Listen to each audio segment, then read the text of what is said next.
Bismillahirrahmanirrahim. Assalamualaikum warahmatullahi wabarakatuh. Rekan-rekan media yang kami banggakan, saya bersama Forum Komunikasi Pimpinan Daerah Provinsi Jawa Barat baru saja selesai melakukan video conference dengan 5 kepala daerah, yaitu Bupati Kabupaten Bogor, Wakil Wali Kota Bogor, Wali Kota Depok, Wali Kota Bekasi, dan Bupati Kabupaten Bekasi. Juga kami melakukan rapat ini bersama Pangdam Jaya dan Wakapolda Metro Jaya, karena seperti diketahui, Kota Depok, Kota Bekasi, dan Kabupaten Bekasi secara hierarki pertahanan keamanan ada di Pangdam Kodam Jaya dan Polda Metro. Yang pertama ingin saya sampaikan bahwa Menteri Kesehatan sudah mengirimkan surat persetujuan kemarin sore yang menyatakan bahwa 5 wilayah di Provinsi Jawa Barat itu disetujui untuk melaksanakan PSBB, ya, pembatasan sosial berskala besar. Kami koordinasikan dan kami menetapkan bahwa PSBB di 5 wilayah ini akan dimulai di hari Rabu, tanggal 15 ya? Hari Rabu, dini hari tanggal 15 bulan April 2020 ini selama 14 hari. Setelah 14 hari nanti kita evaluasi apakah diteruskan atau dikurangi intensitasnya. Oleh karena itu, kami sudah berkomitmen selama PSBB 14 hari ini, tes masif sebagai metode pelacakan persebaran virus akan kami maksimalkan. Per hari ini sudah 70.000 tes masif dilakukan di Jawa Barat, dan akan kami teruskan sampai target 100.000 dan seterusnya sampai target 300.000. Yang menarik dari PSBB di 5 wilayah, ada 2 yang sifatnya kabupaten. Maka kabupaten ini berbeda dengan DKI atau Kota Bogor, Kota Depok, Kota Bekasi, mereka memiliki desa, sehingga tidak bisa diperlakukan PSBB-nya persis seperti yang wilayah kota, seperti contohnya DKI Jakarta. Oleh karena itu, Kabupaten Bogor dan Kabupaten Bekasi memutuskan PSBB-nya terbagi 2. Di zona merah, kecamatan-kecamatan tertentu, PSBB-nya maksimal. Di non-zona merah, PSBB-nya akan menyesuaikan antara minimal sampai kelas menengah, kira-kira begitu. Khusus untuk Kota Depok, Kota Bekasi, dan Kota Bogor akan melaksanakan istilahnya PSBB maksimal.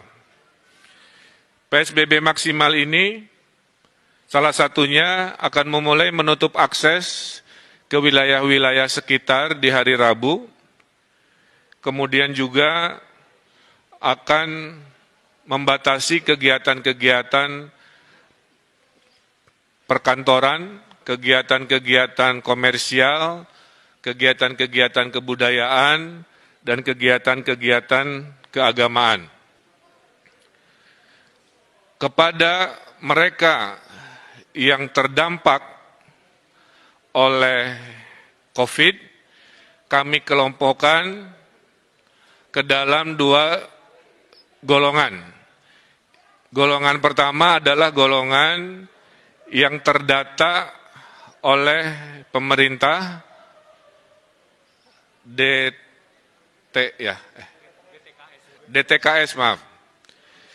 Jadi ada kelompok pertama yang tersurvei namanya DTKS.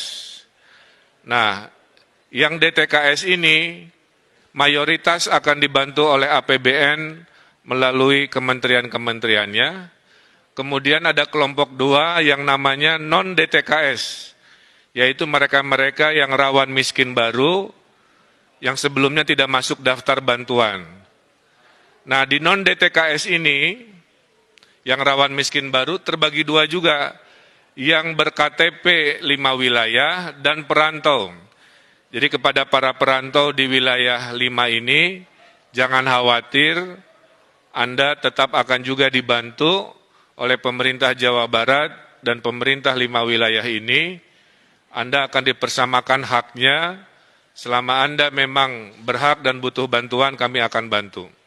Jadi saya ulangi, hari ini RT RW sedang melakukan pendataan, maka DTKS yang ada datanya dibantu, yang tidak masuk juga dibantu walaupun berKTP atau tidak berKTP wilayah tersebut.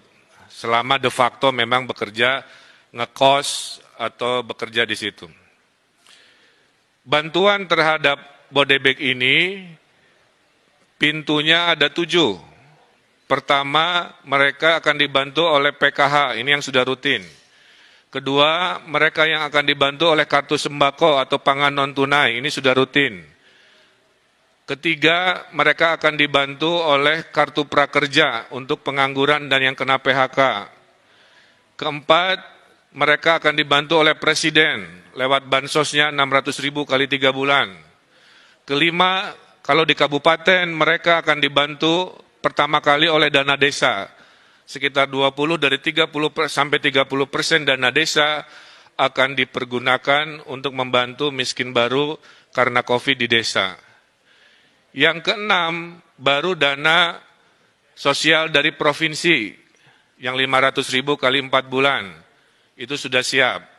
Dan yang ketujuh, kalau masih kurang, akan diberikan oleh dana sosial dari kota kabupaten di 5 wilayah.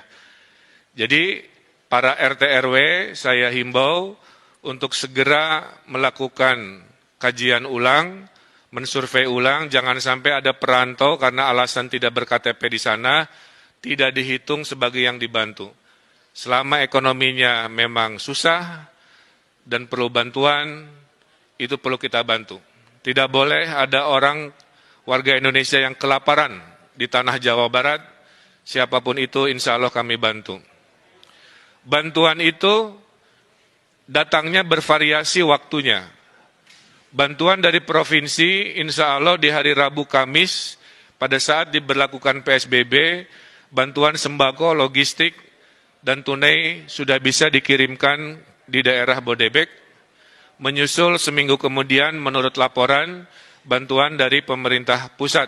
Kira-kira begitu, itu juga akan didistribusikan. Terakhir, dari sisi bantuan, Jawa Barat akan menghadirkan gerakan nasi bungkus atau disingkat Gasibu, ya, gerakan nasi bungkus Gasibu.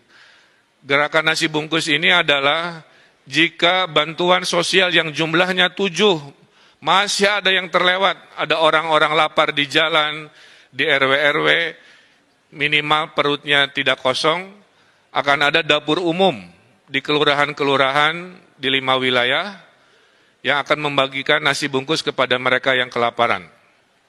Kami mohon, disinilah sila ketiga persatuan Indonesia kita harapkan, maka kepada mereka yang mampu menyumbang makanan atau nasinya atau apa, silahkan koordinasikan dengan RW masing-masing untuk membantu kesetiakawanan sosial kepada mereka yang mungkin tidak termasuk atau terlewat oleh bantuan formal dari pemerintah. Jadi di Jawa Barat insya Allah dijamin tidak ada mereka yang berkesusahan yang tidak dibantu oleh bantuan pemerintah baik formal maupun non-formal. Oleh karena itu kami sudah perintahkan semua RW di Jawa Barat khususnya di wilayah PSBB ini untuk mendeklarasikan sebagai RW siaga. RW siaga yang melaporkan mereka yang perlu dibantu, RW siaga yang melaporkan jika ada kedatangan tamu yang perlu diwaspadai, dan RW siaga yang mendata dengan seadil-adilnya data. Nah, terkait sanksi, perbedaan PSBB dengan sebelumnya, sebenarnya hampir sama, bedanya dulu tidak ada sanksi. Dengan adanya PSBB, maka aparat hukum diberi kewenangan memberikan sanksi. Nah, sanksinya kami serahkan kepada wali kota dan bupati, menyesuaikan dengan kebijakan diskresi dari wali kota bupati. Nah, termasuk yang ojol juga tadi, ya, itu diserahkan kebijakannya apakah boleh narik penumpang atau tidak, hanya barang saja itu kita serahkan kepada wali kota dan bupati. Dan kepada pabrik-pabrik yang masih buka, sudah kami arahkan, tolong di SK-kan mana industri-industri yang masuk strategis dan boleh dibuka, dan mana yang harus tutup dulu. Bagi yang akan dibuka, diwajibkan memberikan rasa aman. Jadi pabrik industrinya harus melakukan tes masif juga kepada karyawannya. Setelah tes masif dilakukan, maka bupati, wali kota selama PSBB mengizinkan mereka jika membuktikan tidak ada yang positif di pabrik itu melalui tes masif tersebut, tentu dengan social distancing dan protokol kesehatan. Terakhir dari saya adalah PSBB di Jawa Barat ini akan ada 3 tahap. Tahap pertama adalah wilayah tadi, Depok, Bogor, Bekasi.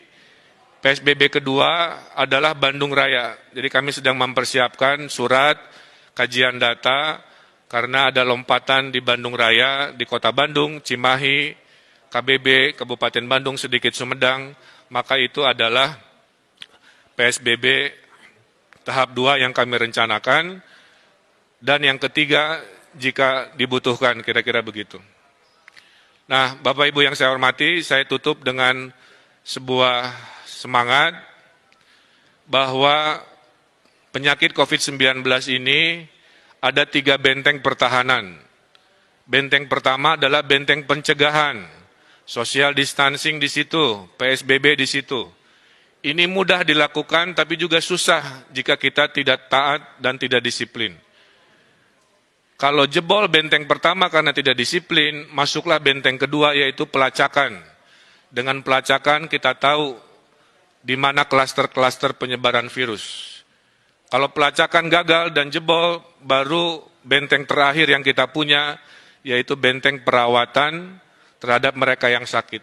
Nah, saya berharap warga Jawa Barat jangan sampai COVID-19 ini langsung membobol benteng pertama, kedua langsung lompat ke benteng ketiga, di mana orang-orang sakit ini menjadi banyak dan kapasitas kita menjadi terbatas dan akhirnya kita mengalami kerepotan. Kalau tidak ada halangan, menurut hitungan, kalau PSBB ini lancar harusnya akhir Juni kita bisa tren turun COVID-19, tapi kalau tidak disiplin di PSBB ini, kita khawatir COVID-19 ini masih berlanjut di bulan-bulan berikut yang melelahkan. Dan saya juga menghimbau kepada TNI Polri untuk memberikan tindakan tegas kepada provokator-provokator selama PSBB ini, baik provokator dengan berita bohong di media-media sosial maupun vandalisme-vandalisme yang mengajak anarkis, itu juga sudah dilakukan tindakan-tindakan yang tegas. Mudah-mudahan dengan kekompakan, dengan kebersamaan, dengan ketaatan, insya Allah kita pasti menang melawan COVID-19 ini. Saya kira itu pengantar dari saya. Saya persilahkan jika ada 1-2 pertanyaan.